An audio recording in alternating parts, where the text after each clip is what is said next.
And welcome in to a bergkamp-wonderland radio show. I'm your host, Jason. You'll notice two Americans today because people in Great Britain are just too depressed to talk about this game with us today, evidently. Anyway, we are here. You'll notice I'm joined by ABW blogger and also fellow radio show panelist here, Drew. Drew, how are you today? I think you know the answer to that question. Yeah, and I still haven't had coffee, so I'm still. Oh, it's that's a rough one. An epic Times fail. Yeah. Epic fail. I have started. It's 10:30 a.m. Cheers, everybody! That's Celebrating St. Patrick's Day a day late with right on schedule with the Jameson. Yeah, as Chris says, ABW Radio, win or lose, we're always going to be here. Sadly, we are here, and it was definitely a loss. And we're not going to go too in depth on a lot of the some extracurriculars. We'll try to keep it on the game. I know last week's pod, one of the Americans on there got a bit ranty. I don't know who that was. Who are you talking about? It wasn't Drew. I'm not going to name any names. But that guy's just a big asshole, so who cares? Let's get into it. I woke up 10 minutes before kickoff and check the starting lineup, and I wasn't too displeased with the starting lineup, actually. It's sort of what a lot of people have been calling out for, Drew, with some pace up front. Welbeck starting. Lucas had a quote-unquote injury, most likely to his ego because Wenger hates him. What were your thoughts on the lineup going in? Anything stick out, or were you happy with it? Was there another player you would have liked to see come in? What were your general feelings whenever you saw that tweeted out this morning? No, I was actually fine with it. As you pointed out, the fact that we went with a bit of pace up front. Welbeck can get he can play back to goal if he needs to. He has a physical presence on the ball, and the one thing that you need against a side like West Brom, who are going to sit back and defend deep, is that you need runners who can maybe thread those, through the lines, through the back four, maybe get them moving out of shape. It also, how West Brom's approach, obviously enough under Pulisic is going to be, they're going to sit back and defend. So they gave someone like Granit Xhaka, who I thought actually, apart from one or two instances, actually played quite well. It gives him time on the ball to distribute as well as he can, and you saw that in first goal that Sanchez scored when we leveled. So no, I thought the lineup was fine. Obviously, the performance wasn't. We'll go into that later, but no, I think that's what we wanted to see, given the opposition we had today. I think if we started Giroud instead up front, that obviously would have played into West Brom's hands a little bit more. Maybe you missed Giroud on and defensive capacity on set pieces potentially, but I think the pros outweighed the cons, but the performance didn't really do the lineup justice. So I think that's it's one of those things where I just don't. I liked it, and I'm not quite sure where it's going wrong with the performances overall. Again, I don't want to get too macro. I definitely want to stay a sort of above the fray, and just stay in the game here. So much to talk to. I getting distracted here. I definitely thought, I thought we were going to put in a good performance. I sort of thought we'd keep a clean sheet. I predicted 2-0. I thought the Ox was going to be free. I like the midfield three that we have, where really any three of those players could interchange with each other, and Ramsey, Xhaka, and Ox. Obviously, the pace up front is what we've been calling out for. Man, it just didn't start out our way, and we had a decent sort of. I think we came at the gates somewhat okay, but we can see the corner. Lots of chat from you and others in the box about zonal marking. I've seen it work brilliantly, but it's one of those things. One person doesn't do their job, and it all goes, and it affects other people being able to do their job effectively. But in our case, it's just 4 or 5 people not doing their jobs, and I think that's the issue. That the thing with zonal marking is, and I was talking to Jason in the chat just before we went live, and we both agreed that zonal marking can work. The issue when it doesn't is that when you have players who aren't as aware as they need to be, players that shirk responsibilities, they don't want to, look around and notice runners being made, poor communication. These are things that will always shoot zonal marking in the foot. And when it comes to us, that's been an issue we've had all season, poor communication at the back, awareness of runners coming in, those, and in both those goals, and they could have had another goal off corner as well. Not long after the first goal, they had another corner and they almost scored the free man in the box yet again. They just didn't convert the chance. So, and what boggles my mind is, even if you want to zonal mark, and I can't see why you wouldn't in the current day and age of football, but coming into the match that West Brom, I think they scored half their goals this season came from set pieces. 17 before today, or is it 16 before today? That's an enormous amount of goals from corners and different dead ball situations. So why wouldn't this be your focus in training throughout the week? If you're going to zonal mark, you have to get it right. And if it doesn't look good, then you have to just go to man marking and just identify who the danger men are coming through, and you have to really deal with that. And I think it was back in October, Wenger openly said that, defending set pieces isn't our strong suit. But yet, if he says that in October and we're still struggling with that in March, that sort of just, you can only just really shake your head about, again, it's just like a microcosm of the fact that just things just week in, week out. And I hate sounding like a broken record, and we all hate like something like broken records. Whether if it's people in the chat, it's us coming on here, it's pundits, whoever, it's the same issues that we see popping up. And we've had an issue with defending set pieces for at least a half decade, and nothing has changed. We still stick to zonal marking. We still get caught out with it. I just don't understand anymore. And I don't want to risk going on a Jace type rant, but it's just, it's frustrating to the point of it's almost like you can't even be angry anymore. It's just you've almost come to accept it. And I think that's an even bigger problem. I'd rather get angry and hope things can change rather than to the point where I just accept things and just say, well, nothing's going to change. Well, what can I do anymore? You know what I mean? I think that's one gripe most Arsenal fans will have, is that you keep seeing the same things happening repetitively, and you just can't do anything to fix it. Yeah, I think you saw this Arsenal fans' sort of frustration with it come through last week, and it's unfortunate because you see a performance like this, and you can. While I was more optimistic, you're not surprised when it happens because it's happened so often. And I think that's where a lot of the frustration comes in. The set piece, the goal. I mean, Cech was playing it to the line.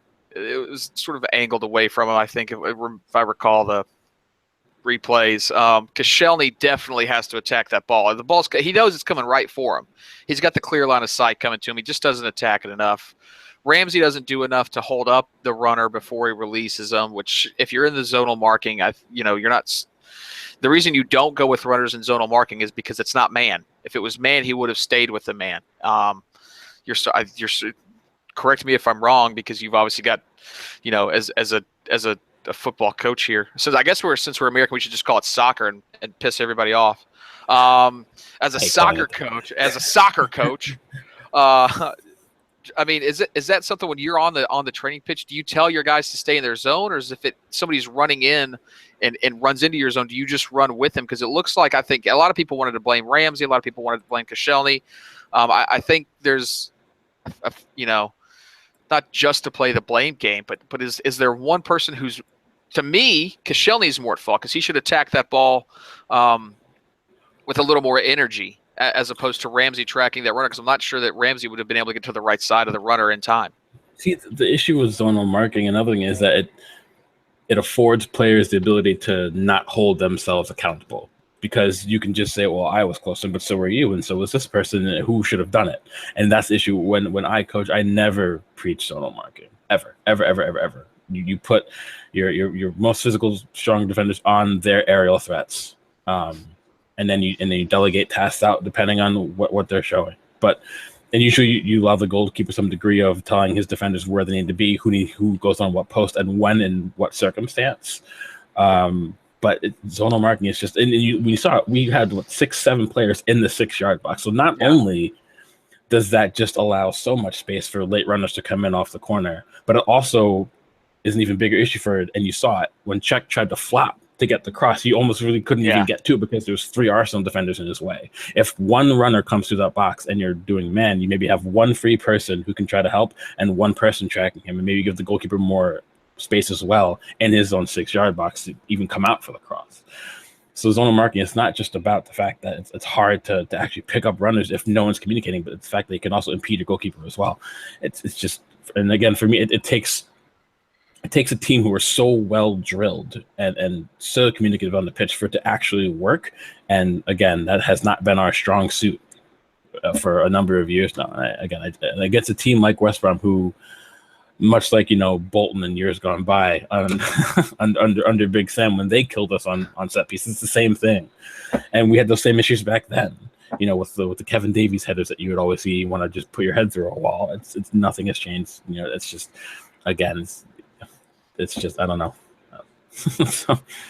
Yeah, I think the problem is our podcast, other podcasts, you're running out of not superlatives, but you're running out of vocabulary to describe the same things every week, which is probably why we sound like broken records. So the good news is, I honestly can't remember a time when we responded so well in so long with what was a beautifully lifted ball into some space for Sanchez in the 18-yard box, which was just baffling. You talk about how bad our defense was. How do you allow Sanchez to have that much space in the 18 for his goal? Walk us through sort of that buildup and what you saw from us pulling that one back. I think you could. There's a bit of both. You have to give credit for the ball Xhaka played, obviously. It was pinpoint, because if it's 1 or 2 yards from either side, maybe Sanchez doesn't get that chance. So it was ability to play ball. Sanchez was out wide on the left. He identified the fact that Nasser Chadli tucked in a little bit more, wasn't picking up space or the man, and then you see Sanchez tuck in and then make a diagonal run, asked for the ball from Xhaka, who saw that. He identified it and he picked them out.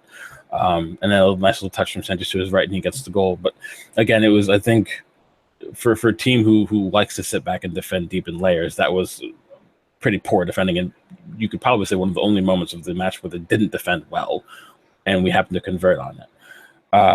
But again, and that's what you're going to get from Xhaka, where when he gets time and space on the ball, he will make passes like that, and that's what fans want to see from him. It's what I want to see from him. The problem is there's not going to be a ton of times where he's going to get that amount of space.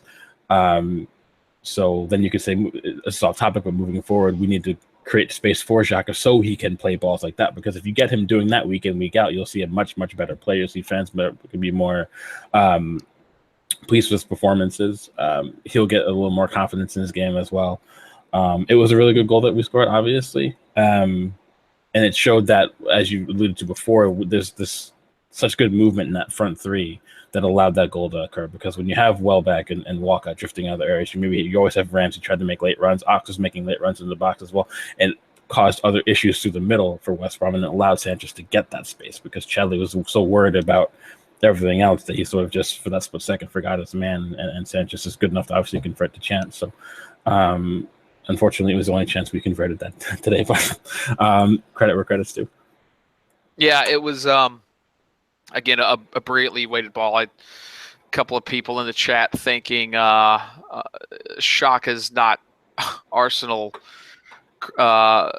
sort of quality. I do think he is Arsenal quality.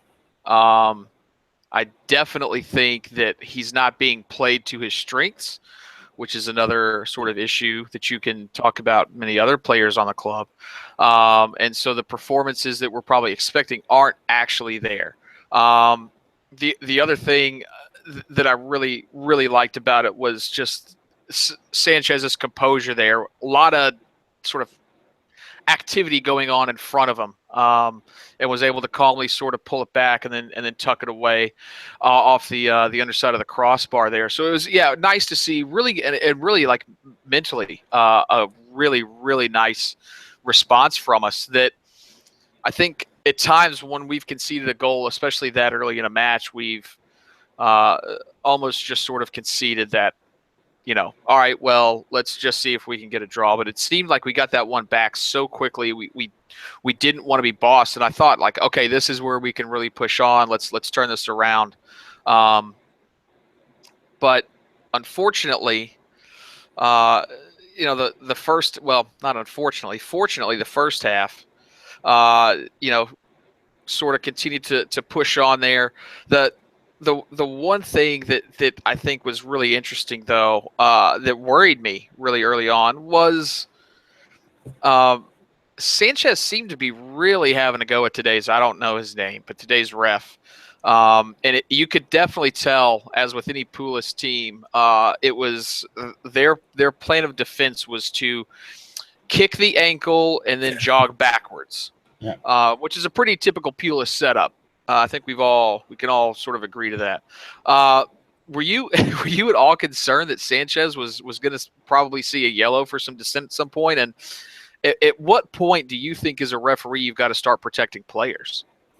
Well, again, as you say, it's expected. And I think most teams this season are going to have to. Sanchez has been in such good form for most of the season. He's had his down moments, but he's been on such good form for most of the season that a lot of teams, sometimes all you can do is just kick a player, and you see that all across the Premier League and other leagues as well. It's pretty common, but again, eventually enough is enough, and I think Sanchez, his frustration is the fact that it's happening. I think he's also frustrated in the performance as well. So I think it was a bit of both, obviously. I think it's just the fact that he's getting kicked. I think he's used to that.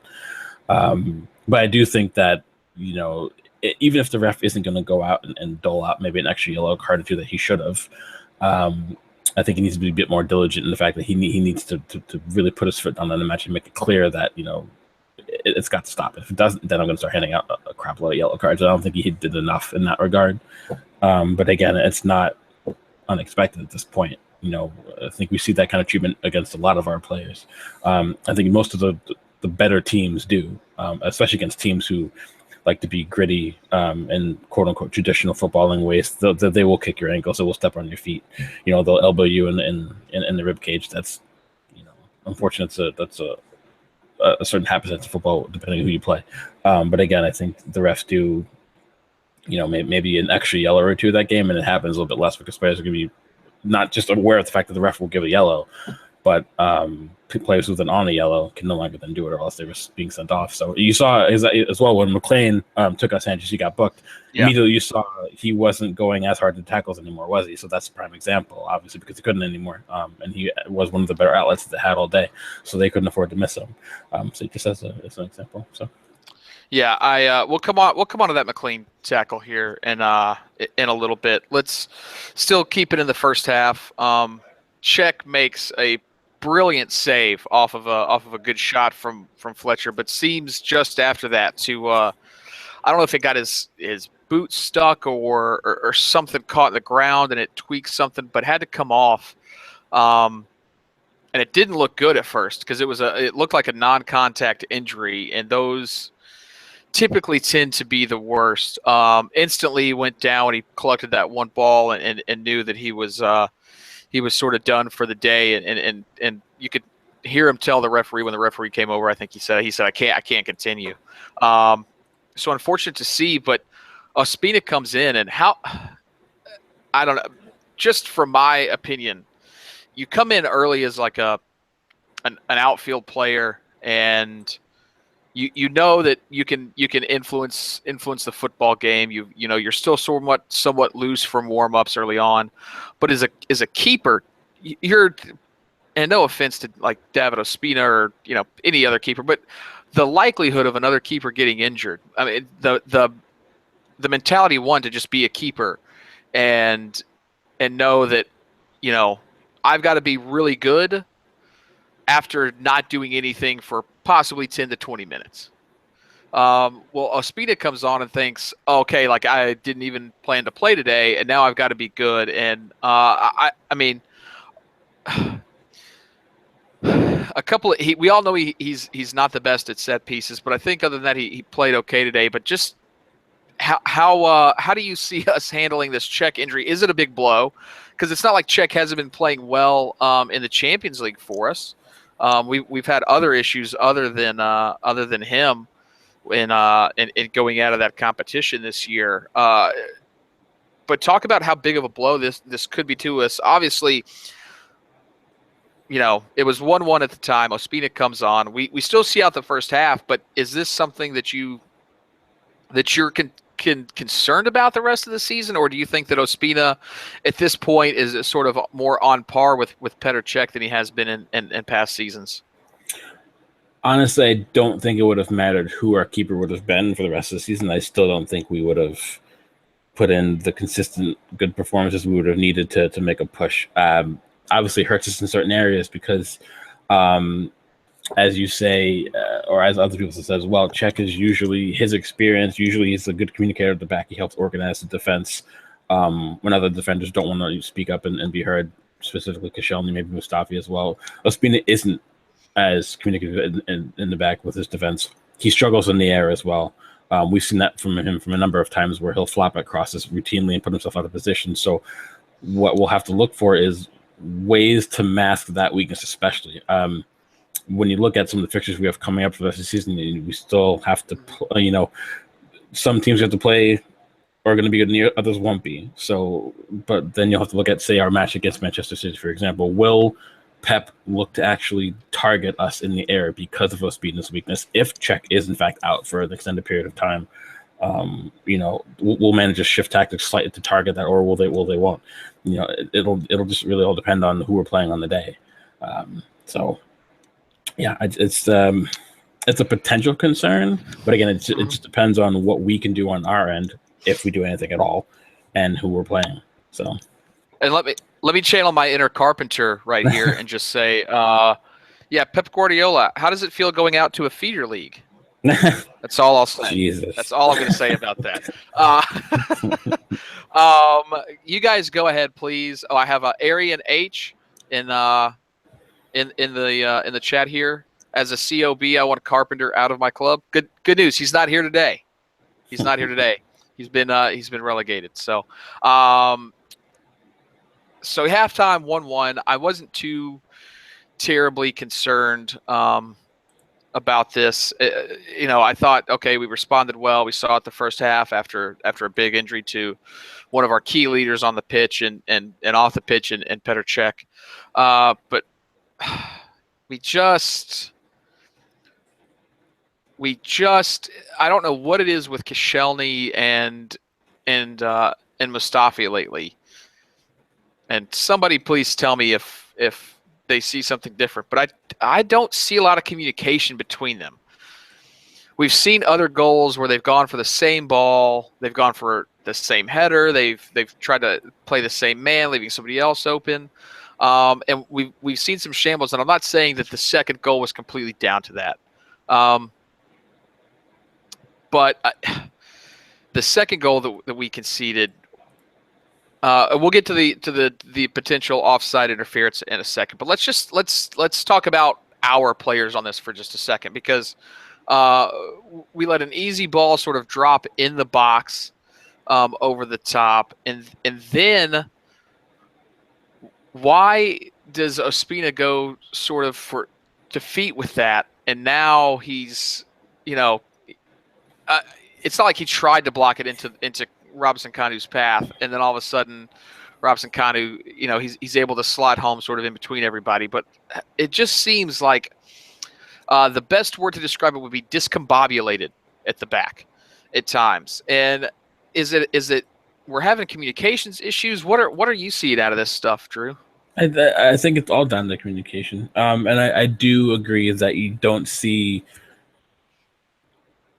a ton of it between center backs. And again, that becomes becomes a bigger issue when you have a keeper in Ospina who isn't as communicative as Cech was. And when Cech first came in, when we first bought him, everyone was saying that, he could be something to help our defense kick on. Usually we had a decent defense, but when you bring in someone like a Cech who has that experience, who throughout his entire career, you would always hear his voice louder than almost anybody else's on the pitch. And people were happy about that. But even when Cech is in, the center backs are still struggling. I think half of it is down to poor communication between them. But I think another issue is, and I think this goes back to something we've been saying for the majority of the season, is that I don't think a lot of players understand their roles. You see both Koscielny and Mustafi many times this season. They will all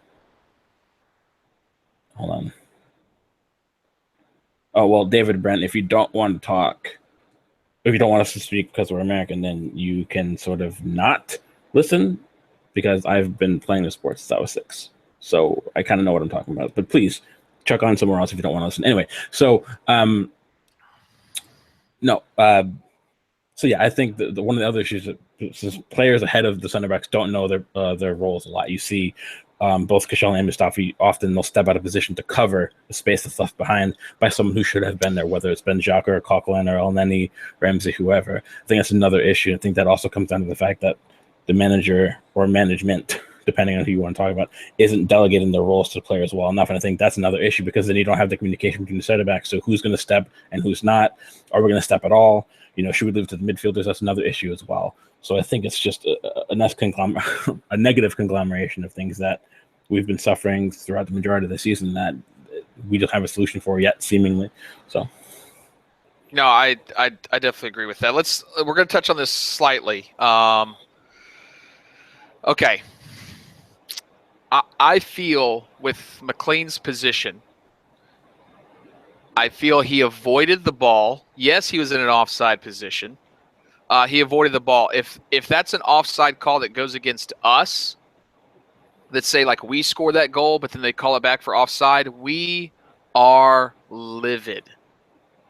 We are throwing our hands up going, no, he avoided it. But obviously because it's the opposition team and it gives them the lead, I think the goal should have stood as it did, and it was just a bit, unlucky. McLean's a pretty big fucking idiot, so I was hoping he would have interfered with it, but sadly he didn't.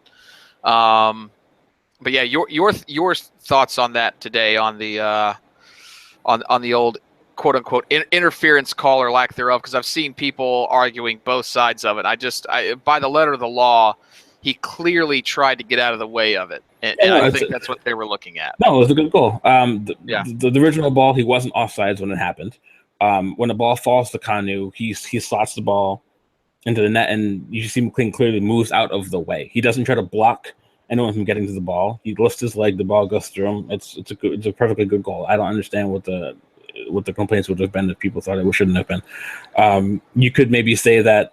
I don't know if someone brought up Joe brought up in the chat that McLean pushes Bellerin. Yeah, that's what I was gonna say. So I will say,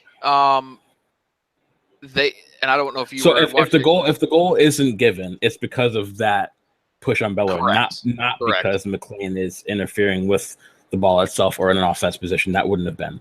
So I think it just depends on how you want to rule it. But both calls for it to be offsides, it wasn't offsides. So I disagree with that because the original ball in shows McLean's head as offside. Oh, come on. And so if someone has a hard on, they're going to be offsides. Well, think of it well, why would you take Viagra before? Well, I actually think Viagra would probably help you because it helps with blood flow. Anyway, it's probably what Tottenham does. Fuck them. So they did show his head was offside. The problem to me though, yeah, he's offside. Okay, whatever. You're not going to get every single call, especially when it's that close. Because even the commentator that I was listening to stated he was offside. The bigger issue is with the push. And the fact that we just look like Keystone cops for about 8 seconds there, and it was the wrong 8 seconds to do that. I think that's the bigger issue that I have. It's not necessarily whether he's offside or not. It's not too difficult to really argue that because it was such a close call. But let's push on from that because I think we've exhausted that. And if you guys have questions for us, put them in there. If it's just about living in America, put that in there. We'll be happy to answer it. And then on your house. Yeah, if it's about why we call it soccer over football, who gives a shit? Honestly. Anyway, so yeah, start to put your questions in because honestly, we're running out of shit to say. Let's talk about. I didn't see the last goal as it happened. I saw sort of a bit of the replay as I was getting this stuff sort of set up for today. Let's yeah, no, absolutely. We always shoot more. Actually, the real question is, should we score more? Yes. That's the real question. Should we score more? I think that's where our big issue is. I think we shoot enough, but we don't score enough. All right, let's talk about another set piece goal. And I'll be honest, Drew, like as recently as a month ago, I forgot who I was talking to. Oh yeah, I was at the pub watching. It was the Liverpool match, and I said, you know what? It actually, like, I don't feel like we're going to concede off of every set piece anymore. That's like a really good feeling. And then fucking today happens, and you're just like, what's going on? Because I think if you look at our sort of the season that we've had this year, we haven't conceded too many set pieces, which is nice to see. But the problem is you go on the road to West Brom against a Tony Pulis team who, you know, like you said before, is going to try to score off of set pieces. That's how they have like 16 or 17 goals this year. And we let it happen. We let it happen twice. Again, zonal marking, man marking, what? Maybe it's a horse we've already beaten to death, but I've got my baton out, and I'm going to keep beating this thing because it seems like we've become lazy as the season's gone on in not only set piece defending, but just simple defending. And what is there anything that can be done? What can we do to avoid these things that we haven't possibly already said? But I think it's already been said. I think a lot of the issues, the fact that a lot of the players, you can see it, a lot of the players, our players so easily lose their focus. They hang their heads too easily. And as you say, we did brilliant to come back immediately and level back at 1-1. But, you know, that second goal goes in, and you can kind of see like a lot of the wind gets taken out of the sails. And then the third goal goes in, and then that was it. There's no chance of us really trying to really get a good chance of scoring a second. I think a lot of our issues now, I think a lot of the players are feeling the weight of expectations, the fact that they're not hitting the nail on the head what we need to be doing. You know, we're underperforming. Even our best, you know, I don't think, apart from Sanchez's goal, I don't think Sanchez was all that great today, to be honest with you. I think again, there's no accountability when you're not being held accountable by the manager, and the board isn't holding the manager accountable for poor performances as a team, for players not performing well as they should, as routinely as they should. Nothing's going to change. I think it's a big issue, and I wrote about that in my blog for ABW during the week, that I used Bayern as the example. Because we were sold on the fact that, you know, the club wanted to be like Bayern, with the new stadium, with our financial prowess, you know, maybe the youth system as well. The issue with that is because we don't have anyone on the board who holds Arsenal accountable from a footballing standpoint, things aren't pressed to be changed in the results business. You know, players, you know, the manager won't have to, you know, bin players he feels aren't performing well. You know, John's brought it up before, you know, a lot of people say they want Massimo Allegri at the club. You know, he's not shy about benching even his best players if they're out of line. And I think that, and that's just one example. You know, if your players aren't playing well, don't play them. You know, if they're making routine mistakes, either you fix the mistakes or you don't play them because they're not performing well. Yeah, these are things that you see at other clubs, from other managers, not just in the Premier League, but other big clubs around the world. But we just don't have it, and we haven't had it. And I think if anything is going to change beyond that, that's the first thing that needs to change. And it doesn't necessarily mean that Wenger has to go, although I do think his time should be up. I think that if Wenger just knew how to hold players accountable routinely, and if pressure was brought down from the board onto the manager and onto the players to put in the performances that they feel are good enough for a football franchise to go on and actually make something of themselves, apart from becoming basically a banking institution, then, you know, if those things don't change, then nothing's going to change from a results standpoint. So, yeah, I think part of it, just in my personal opinion, is I literally just counter-argumented my own argument in my head. So Wenger, typically buys players he trusts. Obviously, there are the outliers that he's purchased recently on more stats, right?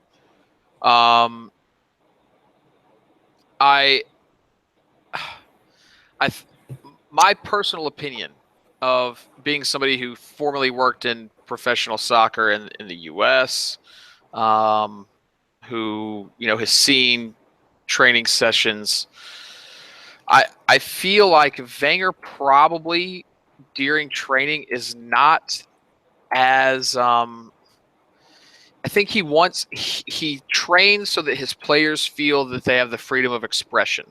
Yeah.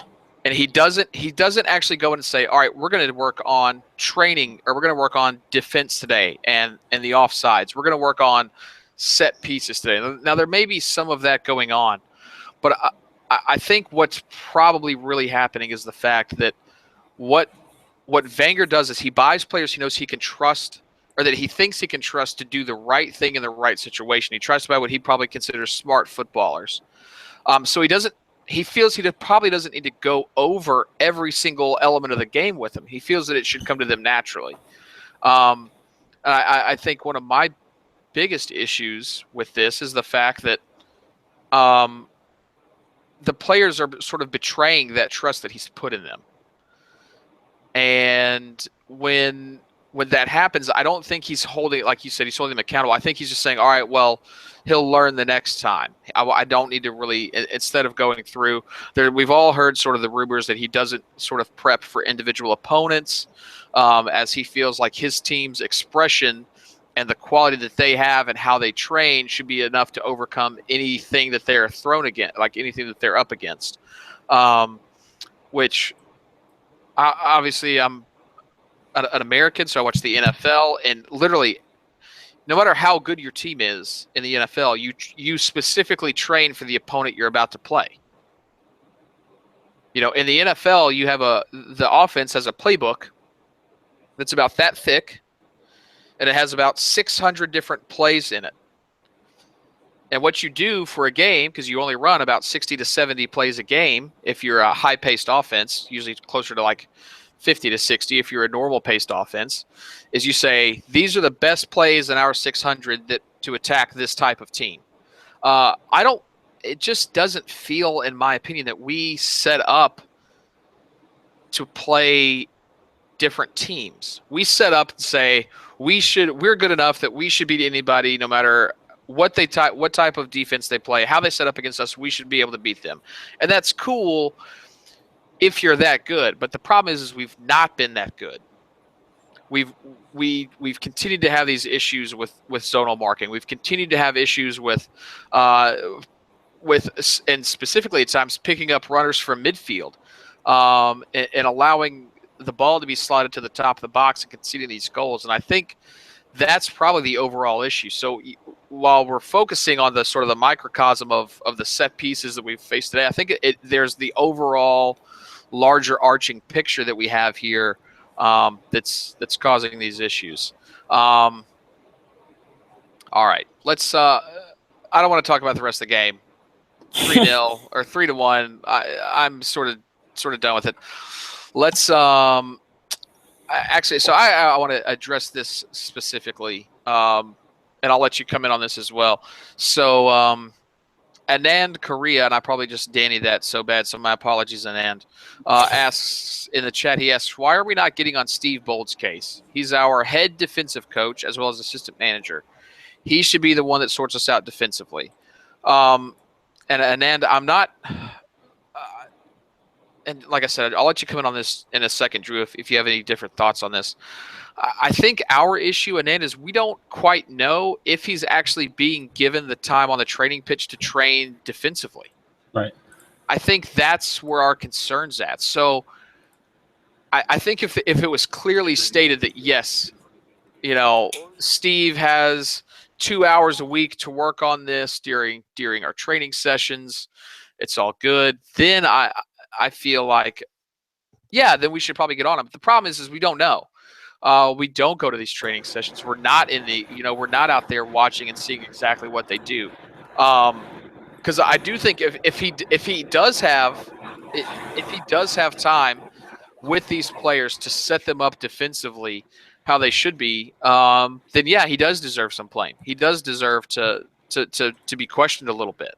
But we don't know. And I think that's where the hesitation is to sort of criticize him, is the fact that we don't know how much time or power Arsene Wenger's given him, sort of due to the lack of transparency that Wenger's sort of put around training in the club at the moment. So I think that's why I think we're hesitant to cast any blame on him there.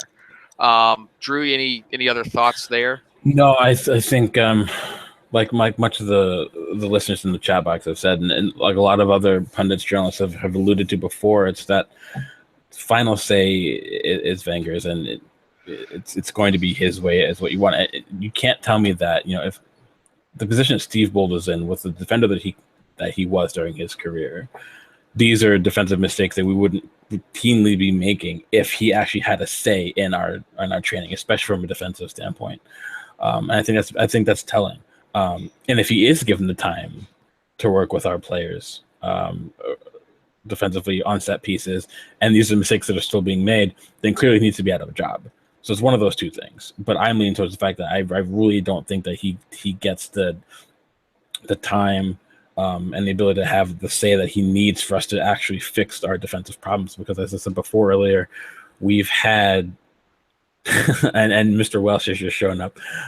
We've had the same defensive issues for years. So again, either Bould's got to go because he's not doing his job, or he's not being allowed to do his job, and I think that speaks for itself. So, yeah. And just when you thought the afternoon couldn't get any shittier, the shit beard himself shows up, ladies and gentlemen. Welcome, John. Good afternoon, gentlemen. How are we doing? Oh, how was the drive back today? Yeah, it was lovely. I had to listen to the game on the radio, but I've been in for a little while, so I've just caught up, seen the goals. Interesting.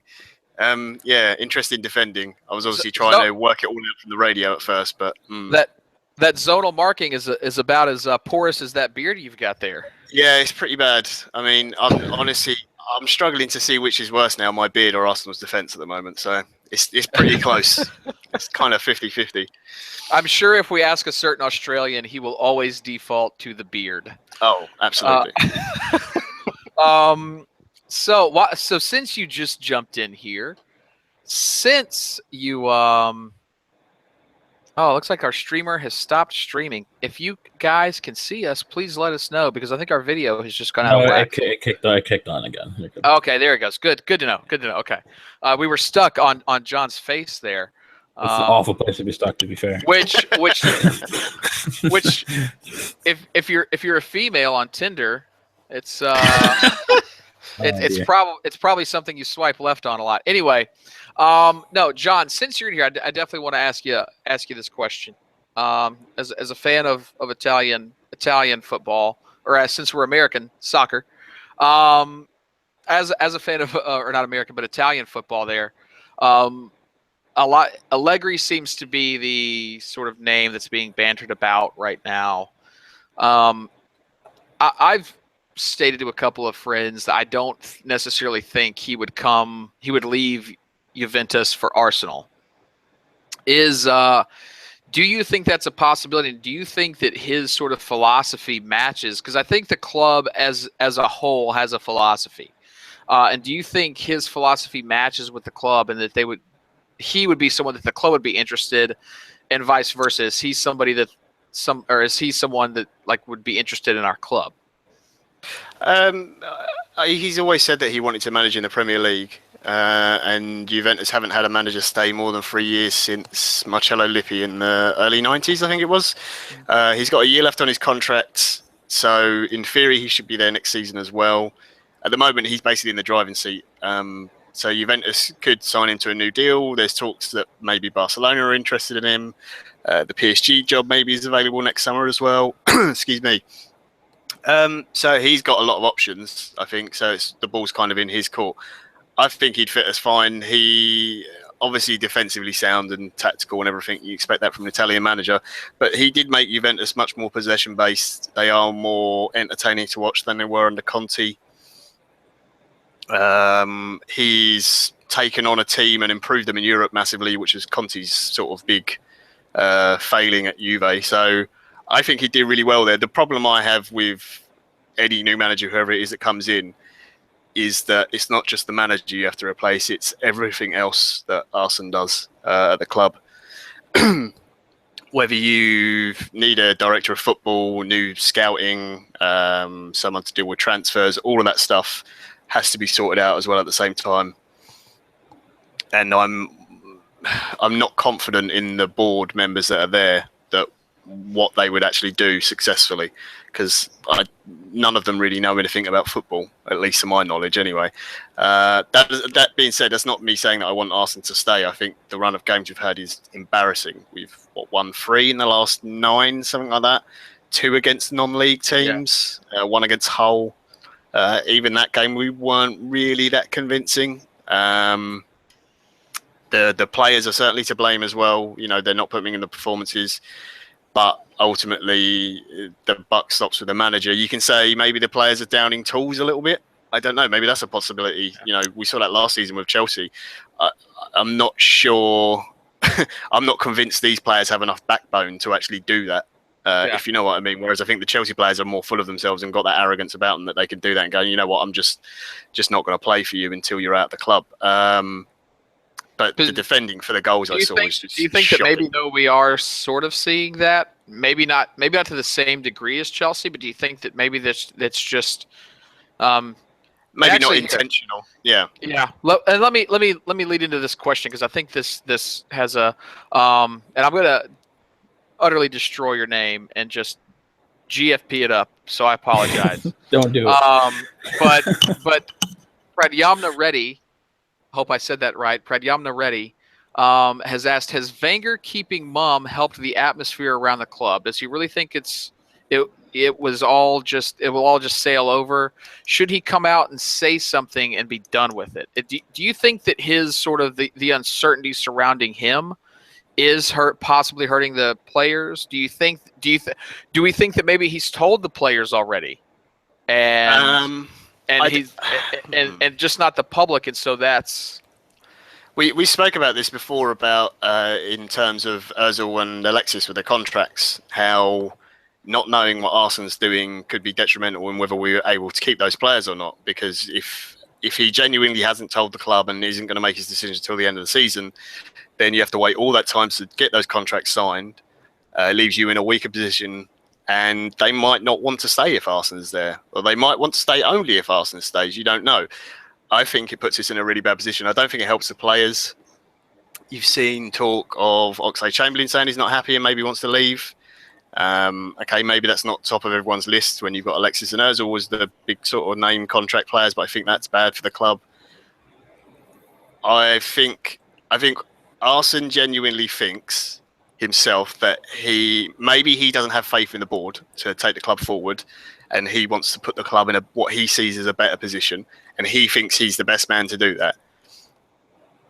I don't think he is, but he might genuinely believe that, and maybe that's why he doesn't want to leave. In my opinion, I think he's hurting the club more by not coming out and saying, no, this is it, I'm done now, this is my last season. Because I think if he said, I'm going at the end of the season, the club are going to have time to, fill not just his position, but all the other ones that he does as well.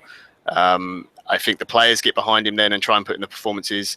I think the fans, even the ones who do really, really want him gone, the ones who are quite nasty, I think you're not going to see protests. Or you're obviously not going to see protests anymore. You're not going to see the banners like we saw today. They're all going to get behind the club and try and push them on to the end of the season.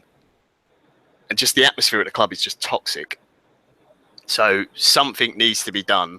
And I don't think the board are going to say anything. We had Sir Chip's sort of giveaway comment that he did the other day that was, just complete and utter nonsense. He didn't really say anything at all. So until I think Arsene needs to come out, or Gazidis needs to come out and say it himself. And I do have a slight bit of sympathy for Arsene. I know he's not everyone's favourite at the moment, but the board are really letting him down as well, because they're basically throwing him under the bus. They're putting his interests before the club, which is fine financially for Kroenke, but the board should either be supporting him publicly, or they should come out and say, put some pressure on him, and saying, no, things have got to change, or we're going to step in and actually do something about it. Because at the moment, everything is on him. And the people in the chat are right. The players are to blame as well. They've been, really, really poor. I only obviously saw the highlights and I listened on the radio. From what I heard on it, Xhaka was pretty good on the ball, but we were just passing it sideways, no creativity. And the defence, there was just like no communication whatsoever. From seeing the goals, the third one in particular, 3 men jumping with no challenge on them for the ball is absolutely ridiculous. I know I sort of was skipping in and out of our WhatsApp group on the way back, and there's a lot of talk about zonal marking, and I'm not a huge fan of it, but if it's done properly, it's fine, it works. But it hasn't been, and it hasn't been done properly for years at the club. So there's so many issues there that need to be sorted. But just the whole feel around the club. The weird thing is you've got now this international break that I think is kind of a little bit of a favour to Arsenal, because things will calm down a bit before the next Premier League game. But the people who I used to see getting really, really angry about it now can't even be bothered. They're just like, it's just going to happen. There's so much apathy towards it now that they're not even getting offended anymore. They just can't be bothered to get upset about it, which I think is even more damning about the way things are going. This is our worst form in 20 years. Since 95, I think it was. But that's the thing. People are going to argue that the fact that this is potentially the only season in Arsene Wenger's tenure that we might finish out of top 4, that's the reason why he'll sign on again. And while I think that it deserves absolute amount of credit that he has had such a record, but the problem is that, I mean, do you, the whole point of owning a sports franchise and building a team is to go on and actually win things, not just go on and say, well, for my entire career, I never, finished below a certain point and littered with a trophy or 2 there. And I get it. Like, I think what happened, we got, as fans, we got so spoiled with Wenger's first 10 years that while on paper, the next 10 haven't been bad necessarily. They have been bad in regards to trophy overhaul, or trophy haul rather, but they haven't been bad in regards to where we've gone, I guess, in results. If you constantly get Champions League, clubs will kill for that. I get that. But the problem is that when you have the board then come in and say that we're moving to the Emirates and that we're becoming more financially stable because we want to actually compete, the fact is now that we're seeing that we can't actually compete with what we've been told we were trying to do. I think that is the actual problem. And you brought up before that, the board need to come out and do something. The fact is, and I think everyone knows this, and I think it's been well documented by whoever you want to name, is that the board don't care enough to do that. The board are happy to just sort of make sure that Arsenal are in good financial standing and let Arsene Wenger make all the decisions. And I think the board are as big, if not a bigger problem than Wenger, because if you had a different board who had expectations, who wanted to go out and actually win things, then pressure would be put on the manager, but the pressure never is. I don't know. I just think that, like I said before, it's every year we see the same thing, almost verbatim, from the start of the season to the end of it. When that sort of happens, again, like you said before, someone's got to take responsibility, and it has to be the board, because if the manager won't, the board has to, but the board won't.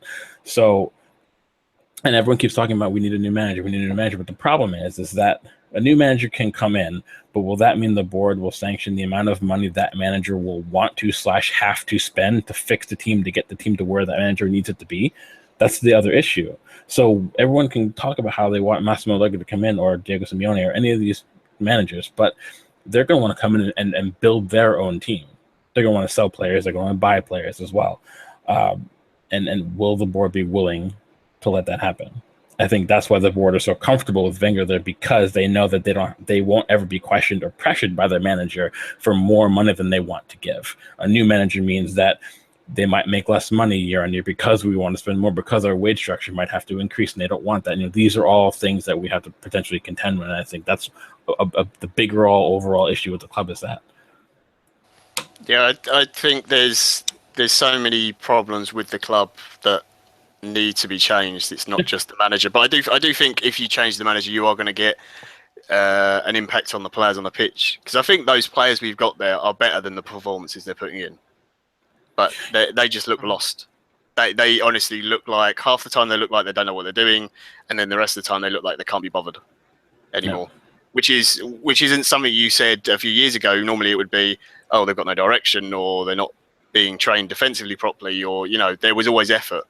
Now at times it doesn't even look like they've got that. They've just lost belief in the fact that they can even get a result now. Against West Brom, this is I think I read a stat the other day. When they get to 40 points, their win percentage drops to 13%. It's just, it's incredible. You knew today was going to be a shit game. You knew it was going to be us against 10 men at the back, majority of it. And you knew you were going to have to defend set pieces. And, the obvious things going into the game, we concede from goals on the break, we concede from set pieces, and we don't move the ball quick enough to try and disrupt their defence. It's all obvious stuff. And I heard Wenger's post-match sort of interview, and it was just it was almost robotic, the way he was talking. It was just, I want to get out of this interview as quickly as possible, and he didn't say anything at all. There was no responsibility taken by him, none really put on the players. I heard Oxlade-Chamberlain, he came out and he apologised to the fans, which I thought was actually a nice thing to do. Why? I know some people don't put so much stock in the captain thing anymore. Fair enough, that's up to you. But why is the captain not out there doing that? He should be doing that. You have all this going on whilst all the other nonsense with fucking, Battle of Britain flying overhead the stadium. It's so embarrassing. I mean, I listened to the radio and it sounded like an air show was going on because you hear so many planes going over. Yeah.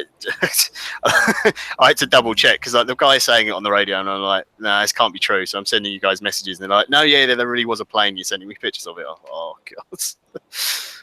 It just feels horrible. And it's even worse is we're in the semi-final of the FA Cup. It's like we could win a trophy at the end of this season. Okay, it's not the most exciting trophy. It's not what it used to be. It's still very important to me, but no one cares about that. I was talking to a couple of different guys from the pod. I won't name them. I don't want to throw them under the bus, but they were agreeing with me that they were just saying, I just want the season to end now. I just kind of want to get to the summer to see what actually happens because I'm kind of done. I'm bored of it. Like it's really depressing to watch us play, and I think any other team with this run of results, there's serious pressure on the manager, and I don't see any of that coming from the board.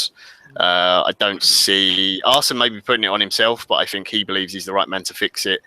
I just think it's all got to change.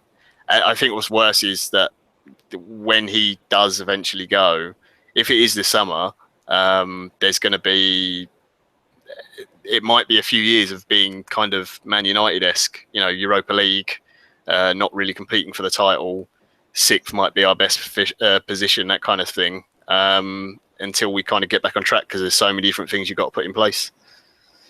Yeah, but I think that's normal. I think the anomaly is a new manager coming in after someone had such a long and successful, overall successful tenure that Wenger had, with such an institutionalized support that he has from the board to everyone at the club, to the players. I think that you have to expect that there's going to be some sort of, whether it's like a year or two of transition where you might have to deal with not getting Champions League. I think that's normal. I think it's rare that a new manager can come in and in fact change just like that, to where it's it's everything about this club is so ingrained with Wenger. The way the board operate is so in tune with the way Wenger thinks about football, the way he thinks about building a club, that you're going to have to expect 1 or 2 years of, maybe fighting it out for Europa League. I don't think it'll come to that, but I don't think anyone who thinks that Simeone and Allegri could come in and we win the league that season, I think that's a dream that I would love, but I just don't see it happening. I mean, everyone can disagree, obviously, but I don't know. Sometimes change involves some hard times. I think not just in a footballing sense, but any sense in life. I think that's how it works, and I think that's what we have to expect, and we can't be afraid of it. But I think everyone at the club is so afraid of, not getting Champions League for those 2 years, like from a financial standpoint. But Arsenal is in such a strong financial position. I think we can handle it. It's not like we just got relegated. I think it's a little bit different. So. Yeah, the TV money now, the gap between the sort of top clubs is so much smaller, with the exception of United, City, and Chelsea, obviously, because they do have more money. But everyone else is basically on a level playing field now because there's so much TV money flowing around. Jace has disappeared. Is he gone? No I'm shit. back. He's I'm back. quite I proud was of I was letting the panel do what the panel does best. A serious question here though from Gooners in USA. And this is a two-part question. We'll go to John first, and then we'll transition it to Drew. Let's get your feedback on the absolute embarrassment televised across the world. Everyone looks up in the air and sees Hector Bellerin's man bun. What the fuck is that? And their follow-up question, John, is someone surrounded by people with shit hair, where do you rank Bellerin's man bun on the vomit spectrum? Where would you? Wow. How bad is it there for you? I think our Josh from Radio Fame put it best when he said, "What was it?" He described it as, "Why have we got the last samurai playing at right back?" It was a brilliant comment. You just cut it off. Anytime you see a player with it just doesn't work in the Premier League. The last player I remember being half decent played for like Patrick Berger was like a good player, but he was at Liverpool at the time when they were kind of, that's the level. If you can do it in La Liga at Real Madrid, if you're David Beckham maybe, but come on Hector, like who by all accounts was awful today. So yeah, no, I'm not feeling that with the little man bun and the pirate moustache thing. Like Chris has obviously been tweeting him too much. He looks like D'Artagnan, for fuck's sake. On the vomit scale, I don't know. It's Piers Morgan-esque. Spending an evening with Piers Morgan. It's that bad, honestly. I can't stand it. It's got to go. Right. Next question is from Arcan Tiger. This is for the Americans here. Are you pro wall, and do you want to make Arsenal great again? On a bike. So I'm all for a wall around Arsenal that keeps fucking idiots out. Yes, I am. And idiots will be judged solely by myself and Drew. So, John, you're on the fence right now. Let's. Drew, anything else to add to that? No, I mean, okay. Isn't Drew automatically the other side of the wall? Anyway. Ouch. Well, ouch. No. He's not my president. He's yours. Yeah. Sadly, no. He is our president. Not to get too political here, but no, because I am building the wall with Drew, he can come inside. Oh, that's like good. I said, that's the kind of wall I can get behind. This is not a wall about race or religion or creed. It's a wall about common sense and decency. And that's a wall we could all get behind. So even though half the chat wouldn't be in it, even though they think they would. Let's keep going. Let's just see if we have any other questions here. Not gonna get into too much transfer stuff because, well, it's transfer stuff and it's freaking. KB Cruz asks, where's Chris, the AKB?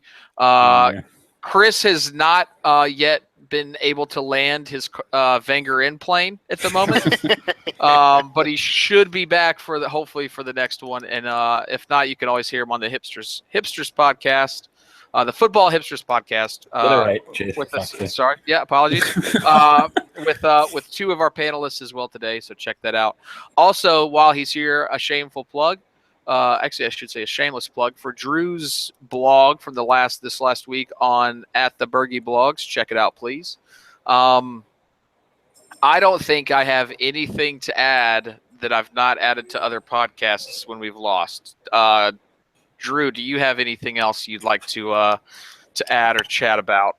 No, what'll frustrate me is that I guess I know it's beating a dead horse this one, but it's again, we didn't start too poorly, but again, it's another overall poor result against the side that we should be beating. And the fact that when you look at the fixture list, City and Liverpool play tomorrow. One of those teams are going to drop points, or both of them will drop points if this is a draw. This was such a key match for us to get back on track and maybe push on. But what frustrates me is that, I mean, when you look at the West Brom's results over the course of the season, this is the first time they beat a team that was ahead of them in the table. They had a draw and 6 or 7 losses, I think, something along those lines. 1 point out of teams that they were playing that were ahead of them in the table, and yet we go to the. It's never easy to go, away from home against a team like West Brom, but you just. I think the thing that frustrates me the most, past the board, past Wenger, is that it just seems that more often than not, like the players just aren't willing to fight as hard as it takes in a lot of matches where we need results that actually have some sort of bearing of weight to our season. Like it's all well and good when they do the well, not this year, but in years past, the traditional lose the first Champions League leg away and then have a miraculous performance at home, only to just barely miss out in the quarterfinals. That's all well and good, but does that really matter? Matches like this matter. You have, it's just, and I think to me, that's, I think, the one thing more than anything that I'm getting sick of, never being able to beat our rivals, losing at home to Watford, getting borderline embarrassed by West Brom away. These are the things that I think, no matter who the manager is, past Wenger or if Wenger stays, that I think that's the one thing I want corrected more than anything, because I think if you look back at it, and someone before mentioned that I should take down my picture of Henry and Bergkamp because it reminds them of days gone by that made them happy. And I agree, but it was those days with those types of players that we won matches we needed to win. We played against our rivals and we got results. And I think, for me, I think the one thing that this season rammed home for me more than anything is that we're just not capable of doing it. And until we bring in a manager who instills the ideology in the players that you have to go out and fight every match needs to be a match where you have to give 100%, and players that understand what it means to fight as hard as they can, not when they want to or not when they're just in happy moods, but the entire season. Until that changes, nothing's going to change from a footballing results standpoint. And for me today, I think this is kind of like the nail in the coffin for me in that regard, where we're just not able to do it. And until we are, nothing is going to change in that regard. So it's frustrating. John, you have any parting words or shots to fire? Apparently, this is a quote. I'm not sure. I think this is true. Anyway, apparently Wenger has said, "I know what I will do, and you'll hear about it soon." Yep. Interesting. I don't know how soon that is, but maybe it's enough to what's happened today has prompted him to make a decision one way or another. Oh, actually, this just in. He's actually he's created his own Twitter account. He said, "I'm going for a cheeky Nando's." That's what I meant when I said I knew what I was going to do. So it still looks like it's up in the air at the moment, guys. I do think that. Everyone knows what I prefer and what my decision would be, but I do think even if he decides to stay, which I don't think is the right decision, I think it would make things a little bit better around the club. The uncertainty isn't helping at all. Not knowing what's going on just because of the way we're playing right now. I just think it just calms things down a little bit. It's not the best thing for me. I still think the best thing is, is for him to say goodbye at the end of the season. Hopefully with an FA Cup win, that'd be awesome. That'd be a brilliant way to go out. Oh yeah, sorry, the guitar is a Kramer. Someone's asking in the chat. So yeah, hopefully that's what happens. But if we find out soon, at least people will know. If it is he's staying, it's probably a good time to announce it because people have 2 weeks to mull it over and be angry and hopefully vent all their frustration before we play another game. Let's hope so. Last little bit here from our good friends Schooners in USA. Obviously, they're in the U.S. and they have a pretty good freaking podcast, so check it out.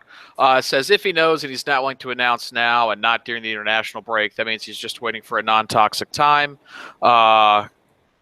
Clearly, we need to wait a little longer because it seems like, especially with the international break, it's only going to get more toxic because now we have a couple of weeks to stew on this before we face City.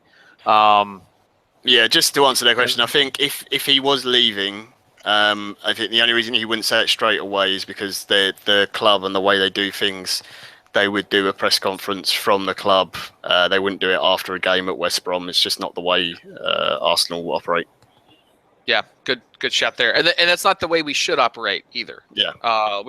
Let's not forget, you're reminded of the good old days when everybody's saying there's only one Arsene Wenger. So let's not act like he's not done stuff for the club. Like let's remember that. Let's continue to be respectful in the chat and on Twitter and to each other.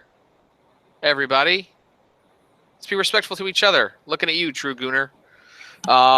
So anyway, that's all I have for today. I want to thank Drew for hopping on sort of last minute with us.